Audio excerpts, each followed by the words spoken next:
আমাদের কলকাতা হাইকোর্ট যে ওবিসি মামলাটার রায় দিয়েছিল, রাজ্য সরকার সেই রায়কে চ্যালেঞ্জ করে সুপ্রিম কোর্টে গেছিল, সেটা তো আপনারা সবাই জানেন। এবং আজকে জানুয়ারি মাসের 7 তারিখে অর্থাৎ মঙ্গলবার এই ব্যাপারটা নিয়ে হিয়ারিং হওয়ার কথা ছিল। অনেক দিন ধরে টালবাহানা চলছে। তো অনেকে বলেছিলেন আগেই মিটে যাবে। পুলিশ রিক্রুটমেন্ট বোর্ড তো পরিষ্কার ভাষায় বলে দিয়েছে ওবিসি কেস যতদিন না মিটছে আমরা কোনো রিক্রুটমেন্ট প্রসেস এগোবো না, সোজা ভাষায় বলে দিয়েছে।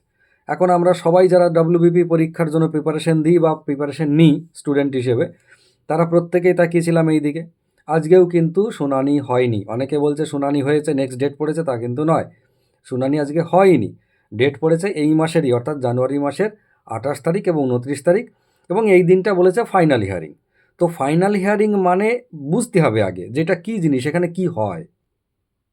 ফাইনাল হিয়ারিং মানে হচ্ছে এতদিন ধরে কোর্টের কাছে যে সমস্ত এভিডেন্স জমা পড়েছে সেগুলো সব শোনাটোনা হয়েছে। শুনানি মানে, হিয়ারিং মানে তো শুনানি, তো শোনা হয়েছে কার কী হলো, কী প্রমাণ এলো, কী এলো না ইত্যাদি। এবারে সেই হিসেবে আগামী 28 তারিখ এবং 29 তারিখে ফাইনাল হিয়ারিং হবে, মানে ওই দিন যা কিছু ফাইনাল শোনা হবে তার উপর নির্ভর করে মহামান্য আদালত কিন্তু জাজমেন্ট দিতে পারেন, মানে রায়দান করতে পারেন। এবং সেই রায়দানটা সরকারের পক্ষে যাক বা বিপক্ষে যাক, যাই হোক না কেন, তার পরিপ্রেক্ষিতে সেইভাবে সিদ্ধান্ত হবে। কিন্তু আমরা যারা ভেবে বসে আছি বা যে সমস্ত ইউটিউবার ভিডিও করছেন যে ওই দিনই ফাইনাল সিদ্ধান্ত হয়ে যাবে এবং ডাব্লিউবিপি পরীক্ষা একদম ফেব্রুয়ারি বা মার্চ বা এপ্রিলে হয়ে যাবে, এটা সম্পূর্ণরূপে ভুল কথা।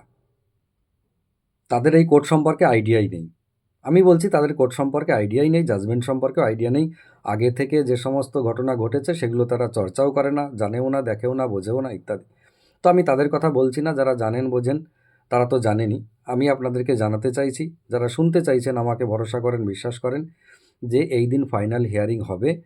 কিন্তু এই দিন রায় কোর্ট দিতে পারে, কিন্তু বাই চান্স যদি সরকার পক্ষে বা বিপক্ষে কোনো রকম এভিডেন্স ওই দিন জমা পড়ে, যে এভিডেন্স খুব গুরুত্বপূর্ণ এবং তার পরিপ্রেক্ষিতে রায়দান ঘুরে যেতে পারে, তাহলে কিন্তু রায় ওই দিন হবে না, তাহলে মামলা আরও পিছিয়ে যেতে পারে।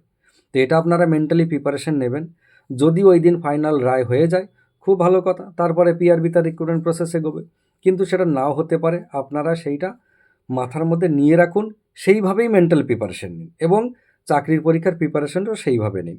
তবে যাই হোক না কেন, ওবিসি মামলা আজ হোক কাল হোক মিটবে, আর ওবিসি মামলা মিটলেই পুলিশ রিক্রুটমেন্ট বোর্ড তার প্রসেসিংটা এগোবে এবং আপনারাও পরীক্ষা দিতে পারবেন, চাকরি পাবেন। সুতরাং পড়াশোনাটা চালিয়ে যান। বাকিটা যেটা আপনার হাতে নেই সেটা নিয়ে অত ভাবতে হবে না। যেটা আপনার হাতে আছে পড়াশোনা করা, সেটা আপনারা করে যান। যে যেখানে পড়ছেন সেখানেই পড়ুন। সবাই ভালো থাকুন।